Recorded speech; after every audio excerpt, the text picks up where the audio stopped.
আসসালামু আলাইকুম বন্ধুরা, আশা করি সবাই অনেক ভালো আছেন। ব্র্যান্ড নিউ ভিডিওতে আপনাদেরকে স্বাগতম। আমার ড্রেস দেখে আজকে আপনারা বুঝতে পারছেন যে আজকে আমরা আর্মি বা মিলিটারি প্রফেশনাল যারা আছেন তাদের রেজুমিগুলো কিভাবে বানাতে হয় সেটা আমরা আপনাদের কাছে শেয়ার করব। সো আমরা জানেন আপনারা 2016 সাল থেকে আমরা রেজুমি রাইটিং এর কাজ করছি এবং টিল নাও প্রায় 15,000-এর মতো রেজুমি রাইট করেছি এবং তার মধ্যে আমরা কয়েকশো মিলিটারি প্রফেশনাল যারা রিটায়ার্ড করেছেন তাদের প্রফেশনাল সিভিও কিন্তু আমরা তৈরি করেছি। সো আজকের এই ভিডিওতে আমি ওই প্রফেশনাল সিভিগুলো কিভাবে তৈরি করি এবং সেই যে এক্সপিরিয়েন্স সেটাই আপনাদের সঙ্গে শেয়ার করব। তো চলুন আর দেরি না করে আমরা মূল ভিডিওতে যাই। মূল ভিডিওতে আসছি ইন্ট্রোর পর। আপনি যদি আমাদের চ্যানেলে প্রথমবারের মতো ভিউয়ার্স হয়ে থাকেন তাহলে সাবস্ক্রাইব করে বেল বাটনে ক্লিক করে দিন, এবং আপনি যদি অলরেডি আমাদের চ্যানেলে সাবস্ক্রাইব করে থাকেন আপনাকে অসংখ্য ধন্যবাদ।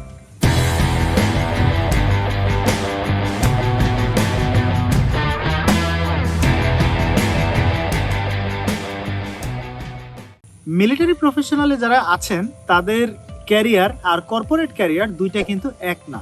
বিকজ মিলিটারি যে অ্যাক্টিভিটিস সেখানে অ্যাচিভমেন্টটা আসার ব্যাপারটা একটু রেয়ার। প্রত্যেককে রেগুলার বেসিসে কিছু ডিসিপ্লিনড ওয়েতে কিছু কাজ করতে হয়। প্রত্যেকটা জিনিস মোটামুটিভাবে ছকবাঁধা থাকে। এই ছকবাঁধা কাজগুলোকে ডিসিপ্লিনভাবে ইমপ্লিমেন্ট করা, রেগুলারলি কাজগুলোকে ইমপ্লিমেন্ট করা, এটাই হচ্ছে মিলিটারি প্রফেশনালদের মূল সাকসেস অথবা মূল অ্যাচিভমেন্ট বলতে পারেন। যেমন আমার পরিচিত এক ভাই আছেন, উনি বর্তমানে একটা অর্গানাইজেশনে এইচআর অ্যান্ড অ্যাডমিন হেড হিসেবে কাজ করছেন।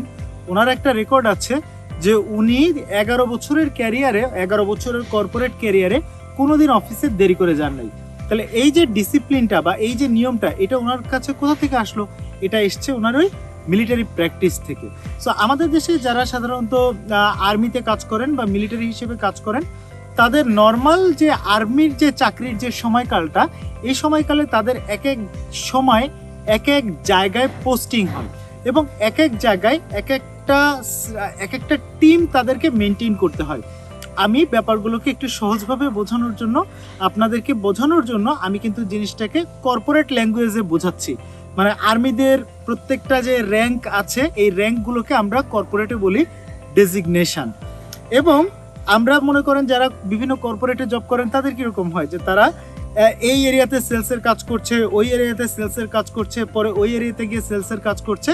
আর যারা আর্মি প্রফেশনাল থাকেন তারা কি করেন, তারা 2 বছর হয়তো এই ক্যান্টনমেন্টে কাজ করছেন, 3 বছর হয়তো এই ক্যান্টনমেন্টে কাজ করছেন, বাকি 2 বছর হয়তো এই ক্যান্টনমেন্টে কাজ করছেন, এবং গ্র্যাজুয়ালি তারা কিন্তু ধাপে ধাপে ধাপে ধাপে তাদের প্রমোশন হয়। কর্পোরেটে যেরকম officer, executive, senior executive, assistant manager, deputy manager, manager, এরকম। সো আর্মির ক্ষেত্রেও এরকম বিভিন্ন রকমের ডেজিগনেশন আছে।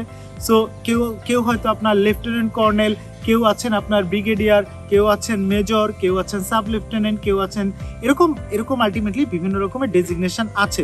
সো এক একটা ডেজিগনেশনে আমরা কর্পোরেটে যেগুলোকে ডেজিগনেশন বলি, আর্মিতে এগুলোকে বলা হয় হচ্ছে র্যাঙ্ক। সো এখন এই যে কিছু বেসিক জিনিস আপনাদের সঙ্গে শেয়ার করলাম, বাট এখন যদি আমরা বলি যে রেজুমিটা তাহলে কিভাবে রাইট ডাউন করতে হবে, মিলিটারিতে যারা কাজ করেন তাদের ভিতরে ম্যাক্সিমাম মানুষের কাজ আমরা যেগুলো করেছি বা যেগুলো পেয়েছি, এখানে 4-5টা কোর স্কিল নিয়ে বেশি কাজ করা হয়। যেমন মিলিটারিতে যারা কাজ করেন তাদের মধ্যে একটা পার্টিকুলার সোর্স থাকেন যারা প্রকিউরমেন্ট এবং সিকিউরিটি সিস্টেম নিয়ে যাদের মূল কনসার্নটা থাকে। সো কীরকম হয়, যেমন ধরেন আমি এখন আছি বালিয়াছিরা রিসোর্টে। সো ধরেন এটা রিসোর্ট না, এটা একটা ক্যান্টনমেন্ট এবং আমি এই ক্যান্টনমেন্টে যে কোনো একটা পদে দায়িত্বে আছি। সো এখন আমার কাজ হচ্ছে এই ক্যান্টনমেন্টে যত সৈনিক আছে, এবং সৈনিকটা তাদের ল্যাঙ্গুয়েজে, কর্পোরেট ল্যাঙ্গুয়েজে সব হচ্ছে টিম মেম্বার।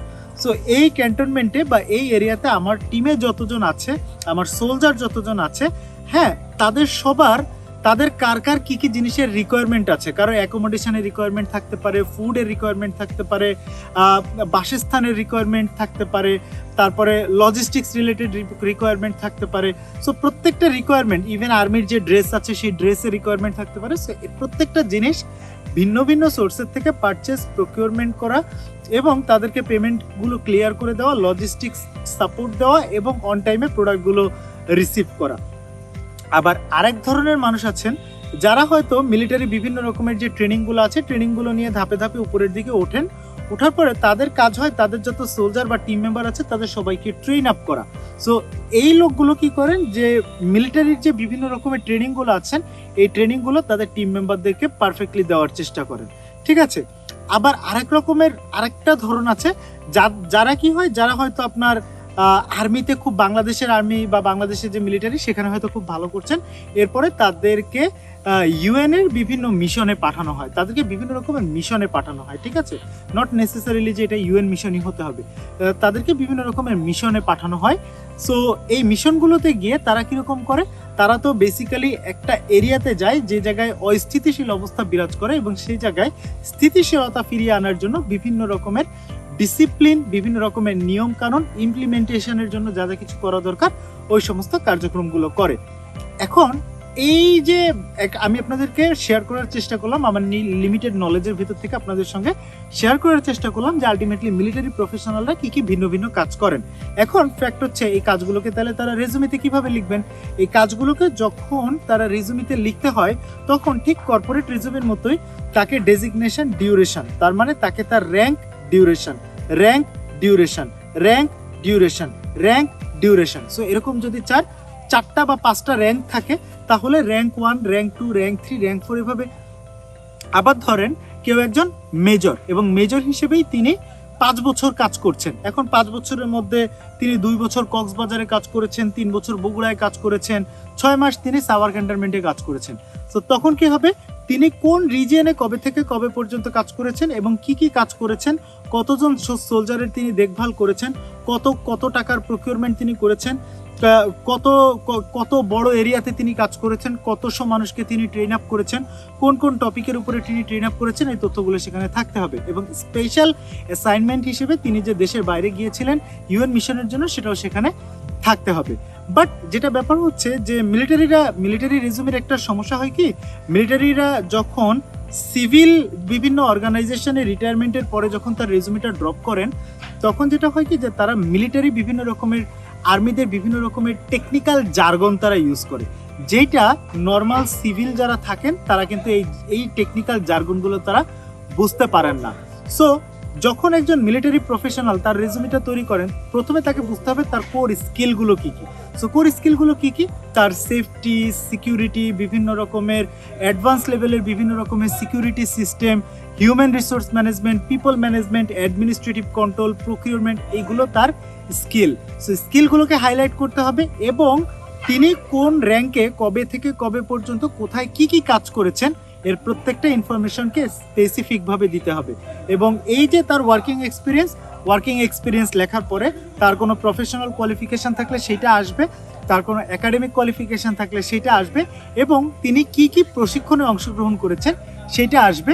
তারপরে তার ল্যাঙ্গুয়েজ স্কিল এবং কম্পিউটার স্কিল আসবে এবং এইভাবেই অ্যাকচুয়ালি একটা মিলিটারি প্রফেশনালের রেজুমি শেষ হবে।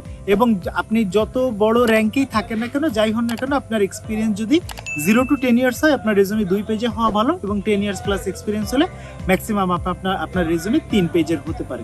সো বন্ধুরা, আশা করি এই ভিডিওটা থেকে আপনারা কিছুটা হলেও ধারণা পেয়েছেন।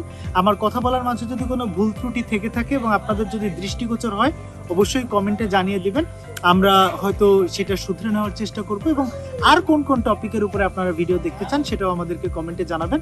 সবাই ভালো থাকবেন, সুস্থ থাকবেন। আল্লাহ হাফিজ, আসসালামু আলাইকুম।